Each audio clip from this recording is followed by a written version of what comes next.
voulait juste éviter les conflits. Il s'est retrouvé submergé. Trouble obsessionnel compulsif TOC. Bonjour mes étoiles. Aujourd'hui, je vais vous raconter l'histoire de Léo. Tous les jours, il repense constamment à ses disputes avec ses parents, son père souvent absent, ses amis qui critiquent son isolement et créent des tensions auxquelles il se défend parfois avec violence verbale. Après chaque conflit, il se revit encore et encore, chaque scénario, en essayant de savoir ce qu'il aurait pu faire mieux ou éviter.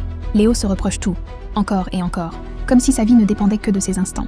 Il revit sans fin les mêmes situations, essayant de trouver la solution parfaite pour éviter les problèmes, pour se sentir mieux, pour être moins coupable. Mais ces ruminations finissent par le bloquer, le fatiguer et lui faire perdre confiance en lui. Le TOC n'est pas un choix. C'est une hyperactivité corticale où le cortex orbitofrontal envoie sans cesse des signaux d'alerte, convaincu qu'un danger imminent menace ton sécurité ou celle des autres. Ton cerveau amplifie chaque détail, chaque erreur possible, jusqu'à ce que tu te sentes prisonnier air de ton propre esprit. Pour guérir de cela, je lui ai conseillé de faire ces 3 choses pour aller mieux. 1. Mettre ses pensées par écrit. Noter ce qui le tracasse permet de prendre du recul et de voir que certaines peurs ou culpabilités ne sont pas réalistes.